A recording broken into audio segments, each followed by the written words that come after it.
Assalamualaikum warahmatullahi wabarakatuh.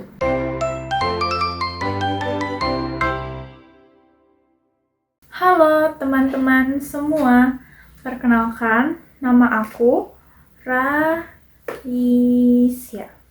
Hari ini aku mau ngebahas tentang biografi dari Presiden ketiga Republik Indonesia, Bapak Bahrudin Yusuf Habibie.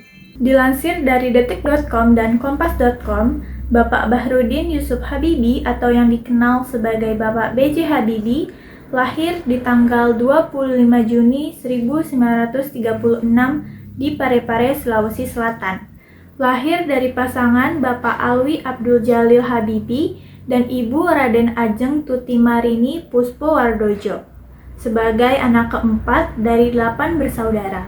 Beliau menduduki sekolah dasar di Parepare, sekolah menengah di SMP 5 dan SMK Kristen Bandung.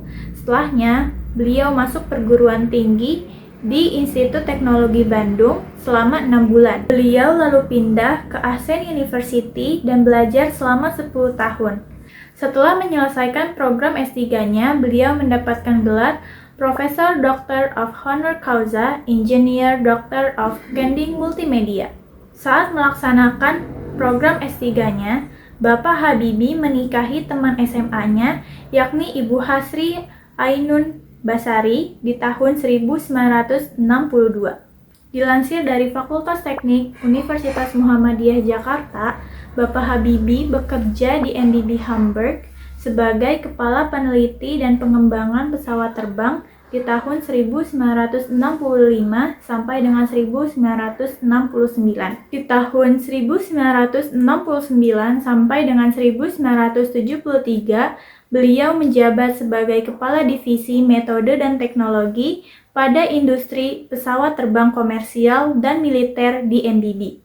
Dan di tahun 1973 sampai dengan 1978, beliau dipercayai sebagai Vice President dan Direktur Teknologi serta menjadi penasihat senior di bidang teknologi bagi Dewan Direktur MBB. Bapak Habibie menjadi satu-satunya orang Asia yang dapat menduduki jabatan nomor 2 di perusahaan pesawat Jerman saat itu. Beliau menyumbang berbagai hasil penelitian dan sejumlah teori untuk ilmu pengetahuan dan teknologi di bidang termodinamika, konstruksi, dan aerodinamika.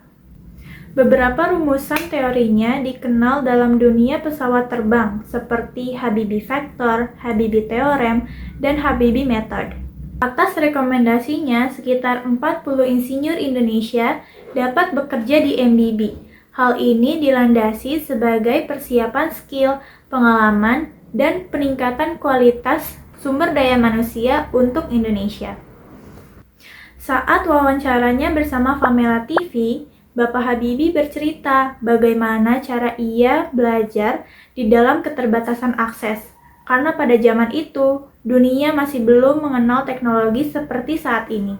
Yang tidak semua saya bisa jawab. Jawabnya itu hanya saya peroleh dari guru. TV waktu itu tidak ada, internet tidak ada, tidak Google, atau dari buku. Buku itu yang ada bahasa Indonesia nggak ada. Yang ada bahasa yang terjangkau dan mengandung banyak informasi adalah bahasa Belanda dan bahasa Inggris. Karena itu saya belajar bahasa Belanda. Untuk menjawab pertanyaan-pertanyaan yang ada di benaknya, beliau harus belajar bahasa Belanda, karena pada saat itu hanya buku-buku Belanda yang memuat banyak informasi. Selain bahasa Belanda, beliau juga belajar bahasa Inggris, Jerman, dan Prancis. Beliau juga bercerita bagaimana kondisi lingkungan dan orang-orang di sekitarnya mendorong ia untuk berpikir kritis dan berpikir untuk maju. Yang satu tidak ada makanan, miskin. Kenapa kok dia nggak bisa makan? Ya, apa sebabnya? Kenapa yang sebelahnya bisa kok dia tidak? Nah, soal-soal begitu yang penuh dengan pertanyaan-pertanyaan di benak yang namanya Habibie atau Rudi waktu kecil. Pada masa itu, kondisi ekonomi di Indonesia sangat berbeda. Mungkin hal ini juga yang beliau jadikan inspirasi sebagai pembangkit keuangan Indonesia setelah krisis moneter besar-besaran di tahun 1998. Dilansir dari channel YouTube Ngomongin Uang, pada tahun 1998, nilai tukar rupiah anjlok sekitar 17.000 per 1 dolar Amerika.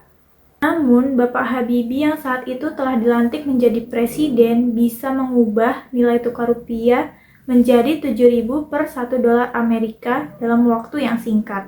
Terhitung hanya 17 bulan masa kepemimpinannya.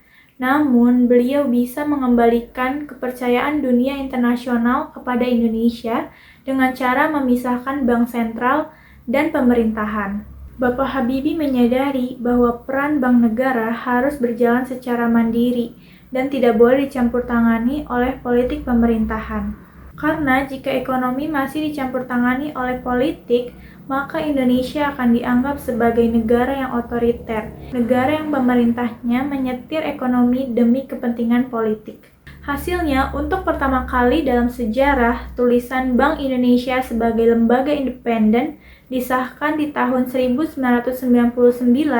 melalui Undang-Undang Nomor 23 tentang Bank Indonesia. Dilansir dari Wikipedia, pada tahun yang sama, beliau memutuskan untuk mengakhiri masa jabatannya, lebih tepatnya pada tanggal 20 Oktober 1999. Setelah lengser, beliau masih aktif dalam memajukan ilmu pengetahuan dan teknologi. Beliau juga masih aktif terlibat dalam pengembangan industri pesawat terbang di Batam. Pada tahun 2019, beliau wafat di Rumah Sakit Pusat Angkatan Darat Gatot Subroto setelah mengidap gagal jantung akibat penuaan. Beliau menutup usia di umur 83 tahun. Dari biografi Bapak Habibie tadi, kita bisa melihat seorang tokoh yang mewariskan hal positif bagi dunia. Semoga kisah dari Bapak Habibie ini bisa menginspirasi kita sebagai generasi penerus bangsa. Terima kasih sudah menonton video ini, semoga video ini bermanfaat bagi kita semua. Sampai ketemu lagi dan wassalamualaikum warahmatullahi wabarakatuh. Bye!